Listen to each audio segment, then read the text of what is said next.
Fala pessoal, imagina que você acorda em um necrotério e sem saber o que está acontecendo, precisa descobrir como sair ou esse será seu fim, pois este é o filme Afterlife de 2009 e eu sou EF, o entendedor de fantasmas, então vem comigo e vamos pra história.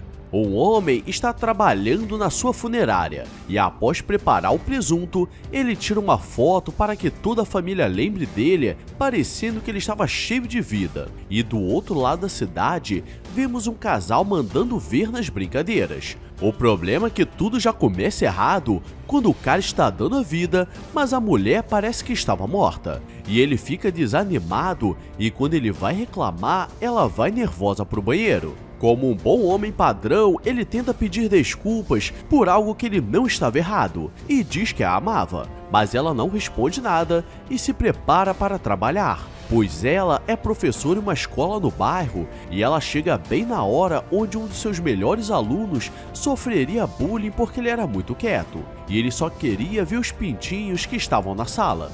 Depois de mais um dia de trabalho, Ana está indo embora, mas algo estranho acontece, porque a luz começa a se apagar conforme ela anda pelo corredor. Mas Jack, seu aluno, aparece e acende a luz, e pergunta se pode passar o dia com ela, mas Ana diz que estava indo em um enterro do seu antigo professor de piano. E antes de chegar no velório, ela está andando pela cidade quando vê um salão de beleza e decide fazer uma mudança, pois ela precisava de mais vida na aparência e decide pintar o cabelo de ruivo e vai pro enterro. Assim que ela olha para seu antigo professor, ela sente como se ele estivesse falando, e o dono da funerária percebe que tem algo de errado e fica observando pela janela como se a conhecesse de algum lugar. À noite, seu namorado está em um restaurante caro da cidade e ele estava preparando uma surpresa com seu anel de noivado. E esse seria um dia especial, ou deveria ser, pois quando Ana chega, ele diz que conseguiu uma promoção e seria transferido de escritório e poderia ser um grande advogado no país. E Ana começa a ficar nervosa, achando que ele iria embora, sendo que ele queria casar para irem juntos. E na raiva ela vai embora, e Paul ainda tenta ir atrás, mas ela quase passa com o carro por cima dele. E todos no restaurante acham que ele é otário. E galera, com uma mulher dessa é melhor ficar solteiro. Ana está nervosa e começa a dirigir na chuva. O problema é que esse não era um bom dia, pelo menos não para ela, e um caminhão entra na sua frente e uma luz aparece. Já avisei que vai dar merda isso. E agora vamos voltar para o dono da funerária, e ele começa a se preparar para mais um dia, e seu nome é Elliot, e o seu corpo da vez por acaso era da Ana. Então se o dia dela começou parecendo que ela estava morta, terminou tendo certeza. O problema é que Ana acorda e pergunta o que estava acontecendo, e ele explica que ela sofreu um acidente de carro tem 12 horas, e foi trazida para preparar o velório. E como ela não estava conseguindo se mexer, ela acha que foi capturada. No dia seguinte, Paul acorda e percebe que ela não foi para casa e tenta ligar, mas ninguém atende porque Elliot desliga do outro lado. E ele acha que ela foi direto para o trabalho, mas chegando ninguém tinha visto e ela nunca faltou nem um dia nesses últimos anos. Então sua última opção seria visitar a mãe da Ana, mas ele sabia que era difícil ela estar lá porque as duas não se davam bem. E quando ele pergunta, ela diz que ela faleceu há 12 horas e não ligou porque isso aconteceu por culpa dele, que tirou ela de casa. E Paul fica arrasado com a notícia. Na funerária, Elliot está preparando o corpo e aos poucos Ana está conseguindo se mexer, mas ele percebe que estava na hora e injeta uma seringa e diz que é para ela ficar com os músculos relaxados. E quem aparece era sua mãe que veio vê-la e mesmo sendo muito ríspida, ela derrama algumas lágrimas e pede para deixar o cabelo dela na cor natural e vai embora. E do outro lado da cidade vemos Jack, que encontra uma notícia no jornal falando sobre o falecimento de Ana, e ele fala com sua mãe antes de sair de casa, mas ela parecia que estava em outro mundo. Ana consegue levantar e tenta sair daquela sala, mas tudo estava trancado, e o telefone estava sem sinal, e naquele mesmo momento, Paul aparece para tentar ver seu corpo, mas Elliot diz que ele só poderia ver no dia do enterro, pois ele não era parente, e ele tenta dizer que era noivo, mas ele não conseguiu oficializar, e Ana fica gritando pois estava escutando sua voz. Quando ele entra, ela pergunta por que estava fazendo isso com ela, e ele explica que tinha um dom de falar com os mortos e usava para ajudar a fazer a passagem para o outro lado. E para não ter trabalho, pergunta sua altura para o caixão. Paul não consegue aceitar o que aconteceu e vai até a delegacia para pedir um mandado para conseguir ver o corpo, mas sem provas eles não conseguiriam. Então ele entra na sala de provas e encontra o carro dela todo destruído, e mesmo assim ele não quer acreditar. Você é burro, cara, que loucura.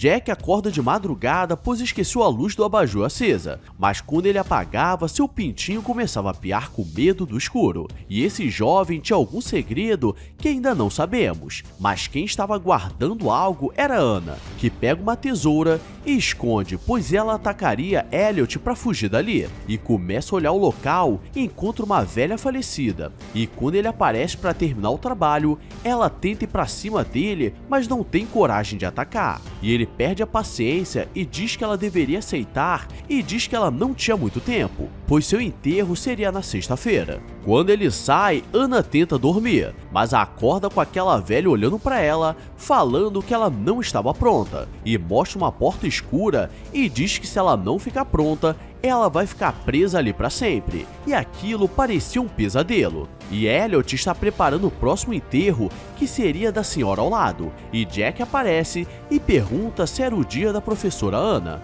mas ele diz que seria na sexta-feira, e Elliot percebe que esse jovem era diferente. E quando ele volta para examinar o corpo, percebe o que ela tinha feito, e ela quebrou tudo. E aqui eu me pergunto, se ela faleceu, como ela conseguiu fazer isso tudo? E ele diz que se ela não aceitar, as pessoas que a amavam vão sentir sua presença para sempre e não vão viver em paz. E nesse mesmo tempo, Paul estava sentindo como se ela precisasse de ajuda. Elliot sai para uma próxima ocorrência, mas ele cometeu seu maior erro, que foi deixar a chave no necrotério. Então ela aproveita para fugir, mas ele percebe no posto de gasolina e volta correndo. E como não daria tempo de sair da casa, ela sobe para usar o telefone e liga para o Paul. Mas ele não consegue escutar nada e acha que é um trote. E Elliot diz que mostraria a verdade, e quando ela se olha no espelho, vê sua real aparência. E dessa vez ela aceita a verdade. O problema é que Jack estava do lado de fora e conseguiu ver pela janela.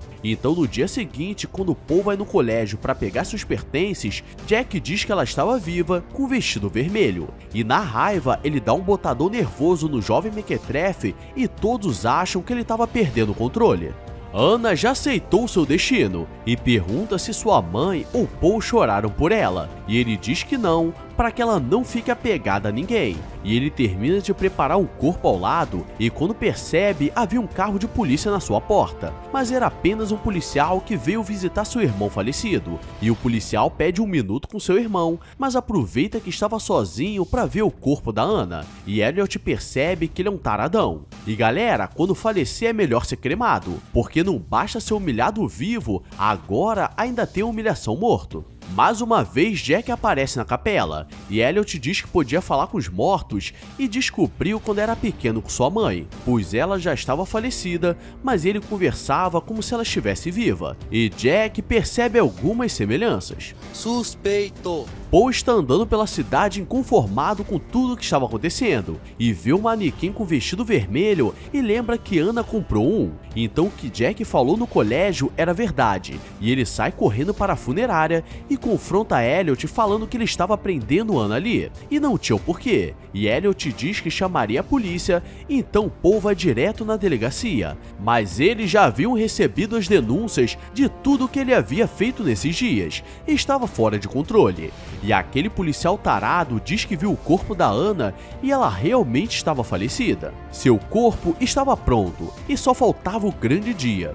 E Anna diz que tinha medo de amar porque sua mãe ensinou que isso era demonstrar fraqueza, e por causa disso que ela nunca disse para Paul que o amava. Então Elliot diz que ela poderia sair para visitar sua família, mas quando chega em casa, ela se vê presa com várias pessoas olhando para ela e aquilo parecia um pesadelo. E agora chega o grande dia, e Paul consegue ver seu corpo, e aquilo era a grande prova que ele precisava. Então ele deixa sua aliança de noivado e sai triste. E a alma da Anna ainda não havia partido, mas como estava com sedativo, ela não consegue fazer nada. E enquanto seu caixão estava sendo enterrado, ela acorda e começa a gritar desesperada. E na festa de despedida, Paul estava bebendo muito, e Elliot percebe que ele estava sem motivos para viver e diz que ele estava certo desde o início, e fala que se ele correr, conseguiria salvar Anna. Então ele sai desesperado e consegue chegar, mas escuta um barulho de ambulância e não entende nada. E quando acorda, ele estava no necrotério, pois mais um caiu no golpe e dessa vez Jack estava junto fazendo o trabalho, pois ele seria treinado no mesmo caminho e conhecemos isso como trabalho infantil. Alô, Polícia Federal! E no final vemos que Elliot tem uma foto de todos os corpos que ele preparou. E aqui aprendemos que nunca devemos confiar nossas vidas a um agente funerário, porque no final ele sempre sai ganhando. Então se curtiu essa resenha diferenciada, deixa sua curtida e se inscreve se for novo, porque aqui tudo pode acontecer. Agora eu vou nessa, obrigado a todos e fui!